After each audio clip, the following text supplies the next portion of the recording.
Welcome from Indianapolis. I am Derwin Smiley, and this is the Derwin Smiley Show. I am glad you are with me, and the show starts right now.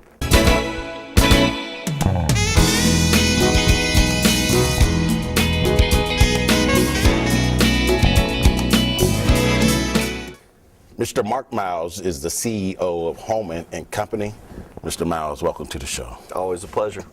I want to start out by thanking you for giving me those tickets to the Indianapolis. Now, you know, we don't give any free tickets to anybody. I don't know what you're talking about.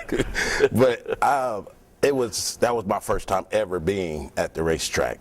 And I know I was giddy just to go there and sitting there and watching the race. It took me back. I was trying to stay focused on the race, but it took me back to my childhood when AJ Foyt, everybody, I come from a family of 10, 8 boys, 2 girls.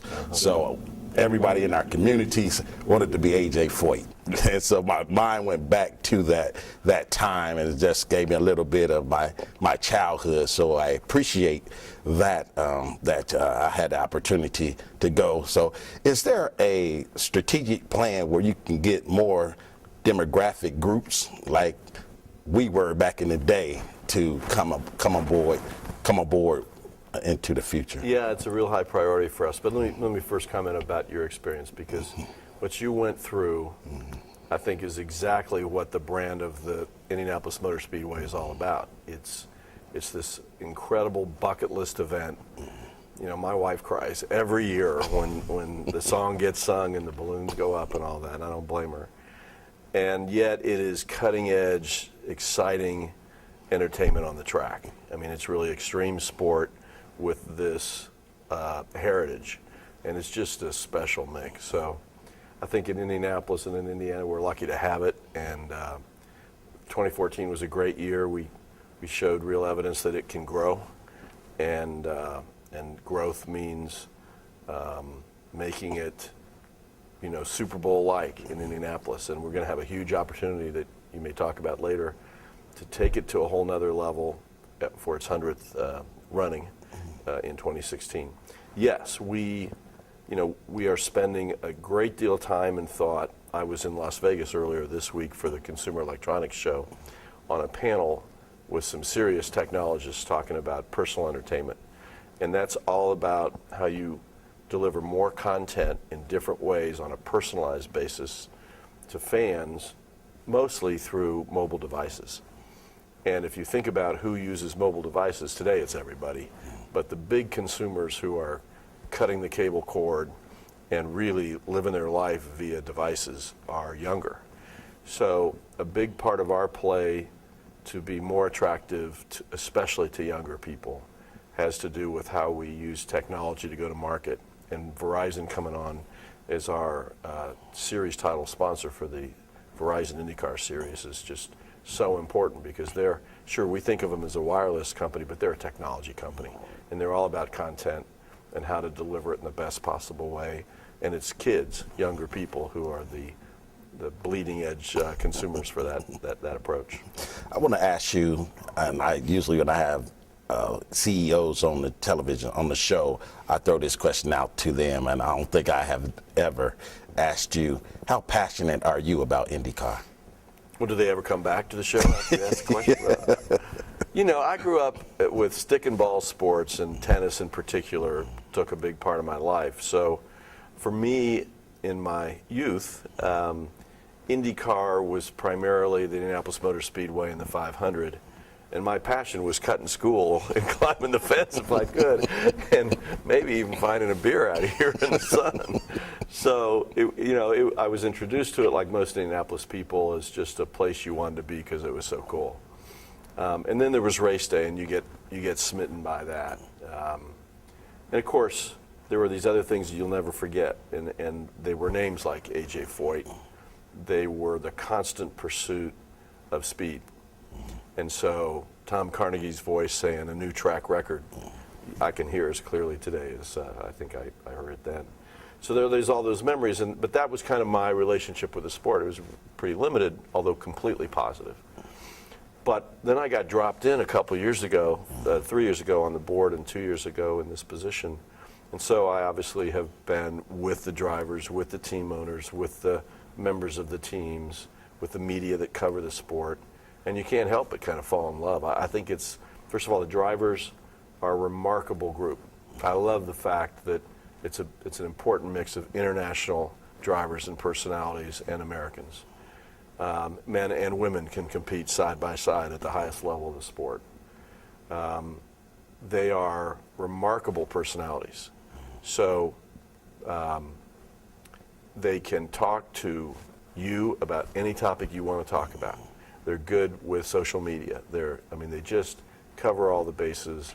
And I think they're really good citizens of the sport, good ambassadors of the sport. Then there's the race, the cars. And the closer you get, the more you begin to appreciate what's there. Some people think we're not as innovative in the technology in the cars as we used to be, and to some extent that's a little bit true because it just costs a fortune to have unbridled technological competition for the cars. But on the other hand, there is so much going on. So part of this discussion we had about the technology that Verizon either brings to us or advises us about just goes on and on and on. We've got people experimenting with Google glasses on the safety crews' heads so that they can discreetly send images when they go to a wreck, basically, back to the medical center so people know what to expect real time as things are happening. There is streaming of the safety crews so that everybody on the track knows what's going on in a wreck and they can figure out what steps they need to take to deal with it. We're creating video on demand to a huge degree that populates the IndyCar website, app, so that people can use this technology to take what they want of the sport whenever they want it, even while they're watching television, looking at their device. So I just think that the content is so rich in the sport that there's a lot to like, and I've become a huge fan. He is Mr. Mark Miles, CEO of Hulman and Company. Stay with us.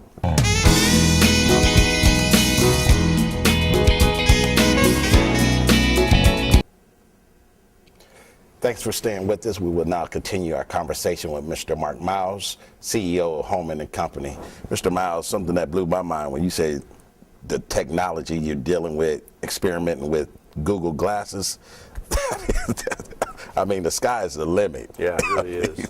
So, it's about technology in the cars, but I think it's as much about technology in the way we take the sport to the market. And again, Verizon is just a huge part of that. They created an app that's encrypted just for the teams. And so the number of cameras is all over the track and the angles and the technology to move all that around so you can watch car and cars on a pad, on a device. The telemetry that comes off the cars used to be just reams of data, and so you'd look at numbers. Now it's turned into graphics so they can quickly analyze what's going on at a level that's hard to believe. It's one of the reasons that we can use racing, there's so much going on, as STEM education, either at the college level for sophisticated engineer students or for little kids to tell them to pay attention to math.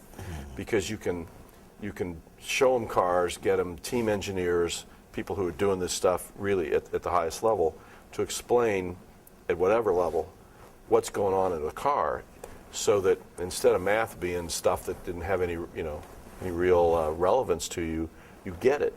A student can understand that STEM matters, and of course that's important on other levels. But I just think it's cool that our sport is a great magnet for kids, and can pay a dividend of getting kids interested in school.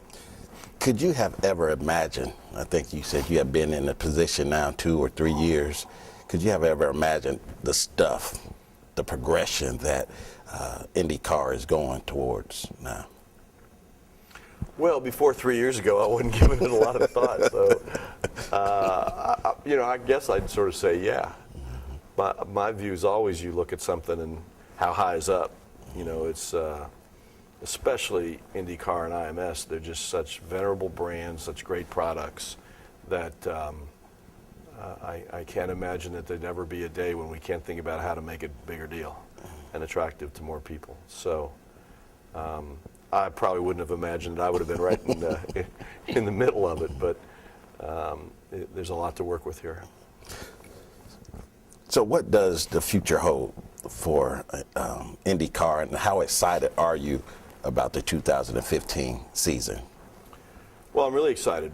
We got a lot of momentum out of 2014. For IndyCar broadly, the whole series, Verizon came on as a title sponsor. We've talked about how important that is.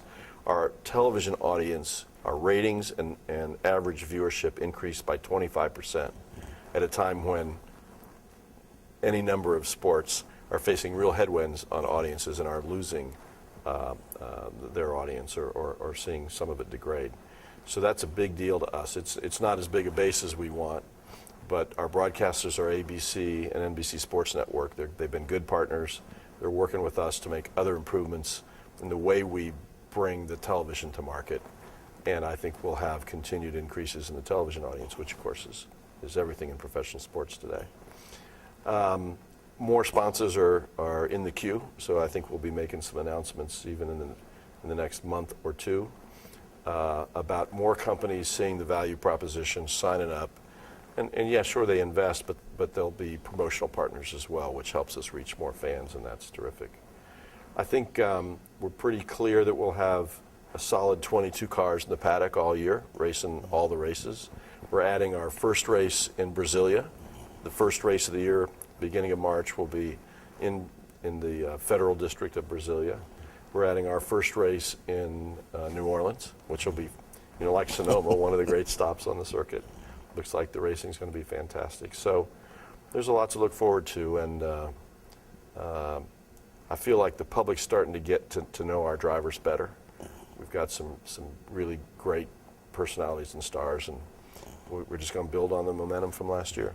I can hear a little birdie in my ear saying, talk about the cars, get down to the cars. So I think there's a lot of excitement going around when I was doing my research about the new Aero kit that's coming out. Can you talk a little bit about that? Well, if I can explain it, if I can understand it, I can explain it so everybody can understand it. So, the chassis has boost from the engines, and it has aerodynamics.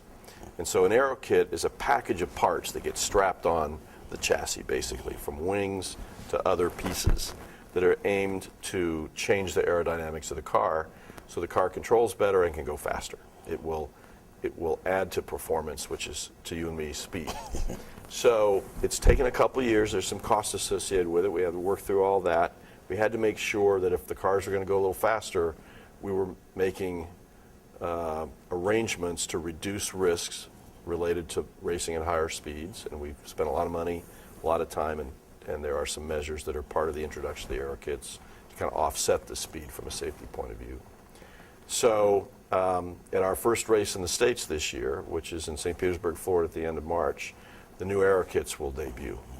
And, it's all hush-hush. Honda's making a set for their teams, and Chevy's making one for their teams. They're not going to look the same. That's another benefit. You probably have a better ability to distinguish one car from the other. But they're going to go faster, and I think that's going to be really exciting. I think when you touched on that with the increase of speed and everything, how big is the safety? Well, it's huge. I mean, we feel it's a dangerous sport, and so I don't mean to suggest that there's any way to just take those significant risks out of it, but we're very mindful that especially if we want to see a gradual, incremental increase in speed. I need you to hold your thought right there. We have to take a break. Well, stay with us.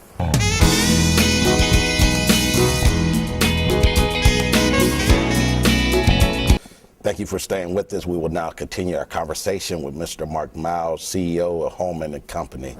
Mr. Miles, as we went to break, he was talking a little bit about how important safety is as it comes to IndyCar. So it's a dangerous sport, but the progression is a little more speed. We want to make sure we've offset that. So we are strengthening the pod around the drivers for their protection. We've changed the underwing, which you and I'd call the bottom of the car, which is a big flat surface that at certain speeds, if the front of the car starts to get up, it can lift, and that's not a good thing to be in the air with a car. So changes have been made to the bottom of the car that are incorporated into the introduction of the Aero kits to reduce any tendency to lift, which is really important.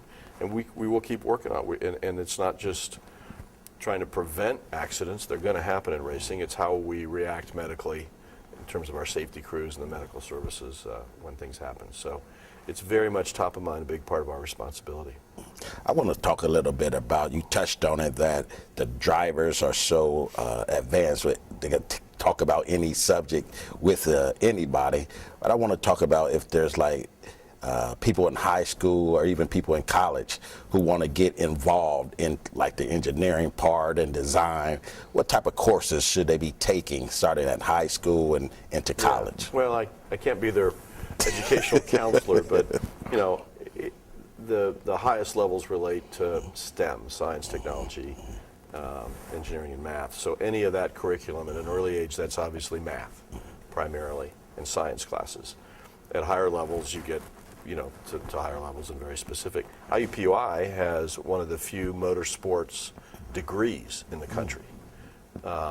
Engineering students at Purdue and elsewhere end up in jobs for the teams and even for us at Hulman and Company or at IndyCar. So, you got to get in school. You got to take it seriously. Anything that leads to engineering and science is going to be important. And there's a range of jobs from the highest end of engineering and product development. And I'm not even talking about Chevy and Honda that make design and develop our engines, where of course you got really sophisticated work. So it's a great field and they're really high paying jobs, and I think there'll continue to be opportunities. Is there any opportunities in your organization, like internships for college students that are looking to move into this field? It's something that we're looking to develop. We have not had a sort of fully developed internship program, but we love our chance to help young people get a handle on their future. So it's something that we'll be looking at.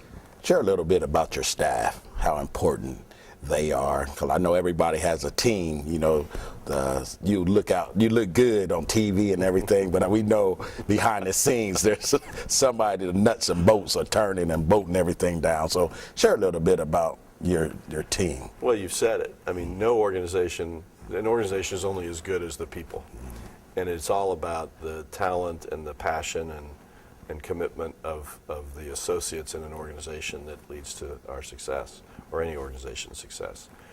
So, I've been there about 2 years, and I've been blown away at the passion that the people there have for what they do. They take enormous pride in the fact that every day, wherever they go for lunch or a dinner, or they're going home and talking about how, if it's here, that they make a difference to the Indianapolis Motor Speedway, and how that everybody's got their story to tell about the Speedway and how cool that is. So I think there's a high level of motivation.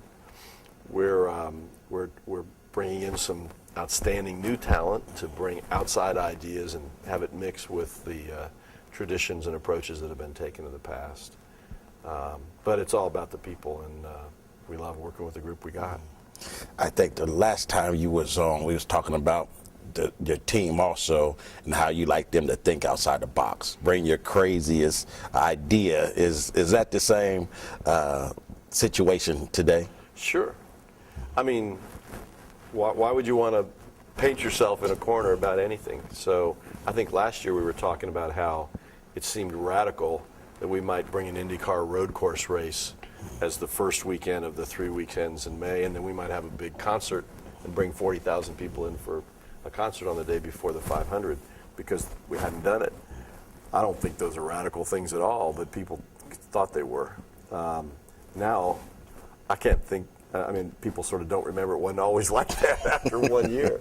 So, if you're not innovating, you're going to get run over. You're stuck, and we want people to always think fresh and outside the box. So now I think everybody want to know about the speed. When will there be a new record set?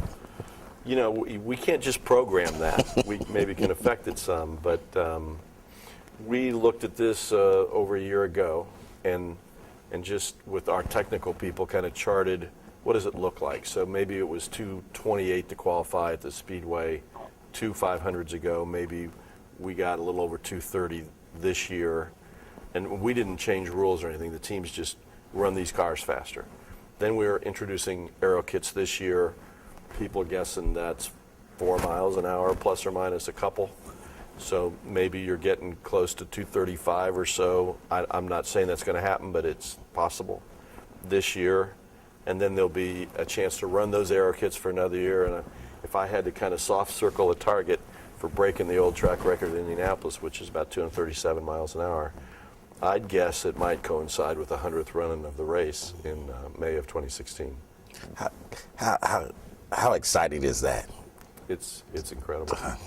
It's just, it's such a big opportunity. Imagine 100 years, more than 100 years, 100 races where it mattered all over the world. I mean, you'll hear more about it, I'm sure, in other conversations, but we think it's a chance to reestablish our top of mind presence internationally, especially among race fans and the racing community, nationally in this country, and then to tear it up here locally. Here's Mr. Mark Miles, CEO of Hulman and Company. Mr. Miles, I thank you for coming, and you know it's just an honor to have you here, and I just want you to know I'm honored to call you my friend. It's a pleasure. So, thank you.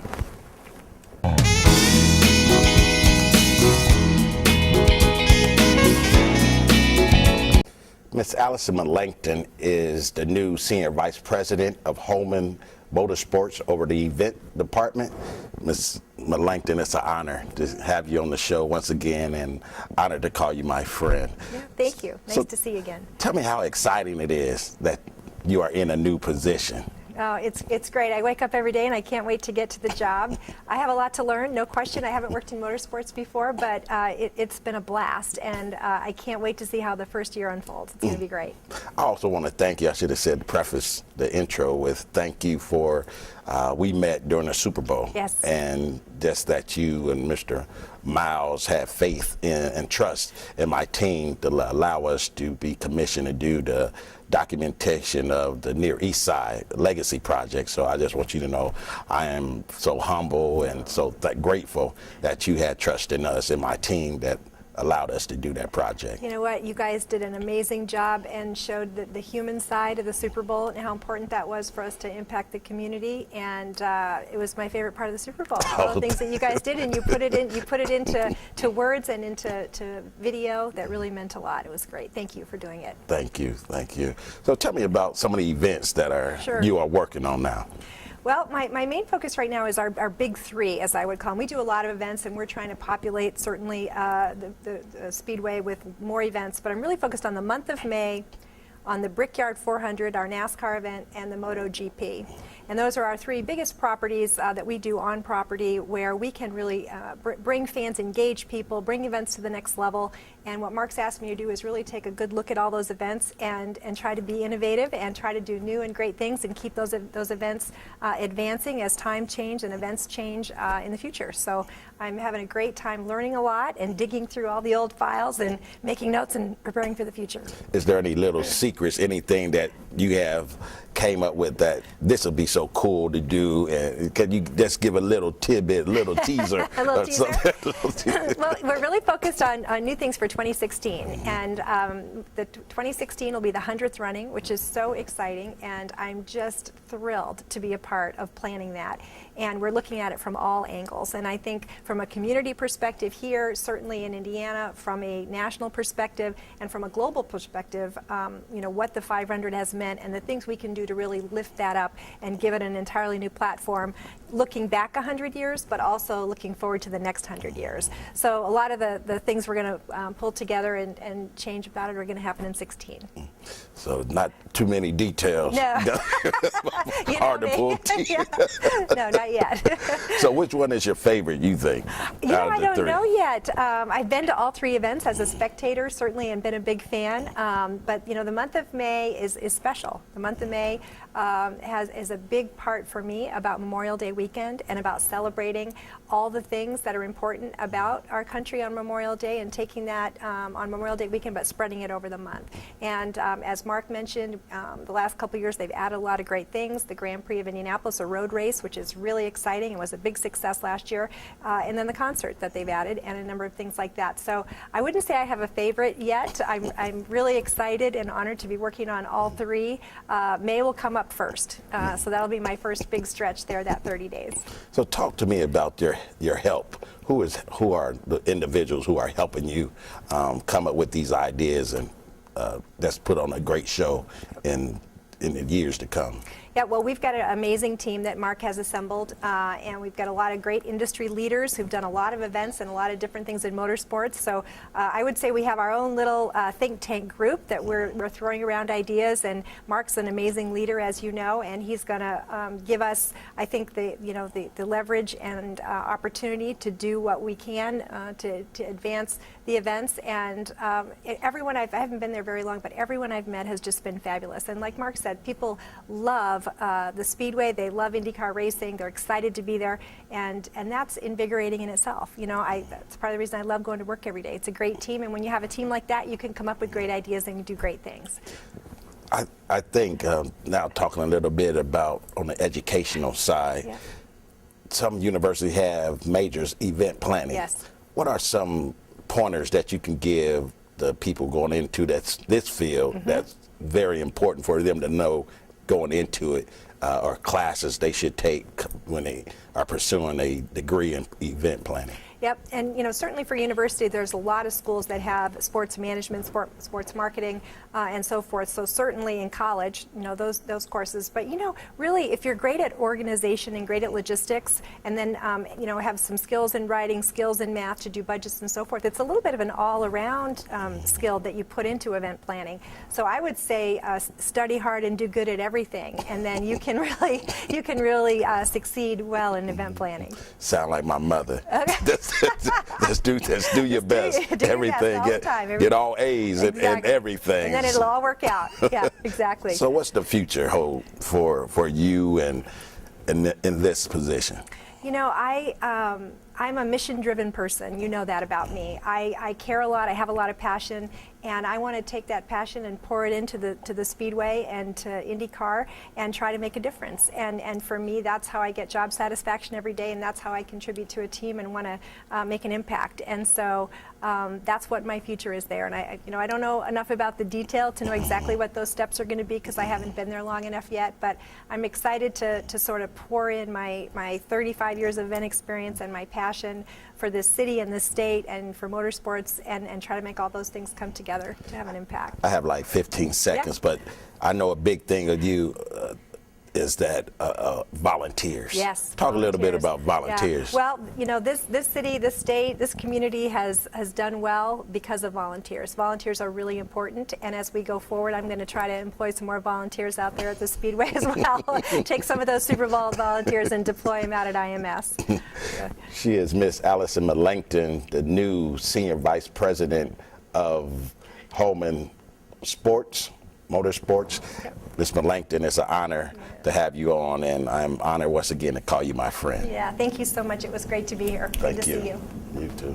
That's our show for this evening, and remember, you may follow us on the World Wide Web at thederwinsmiley.com. And remember, my sole purpose is to inspire the greatness in you. I'll see you next time.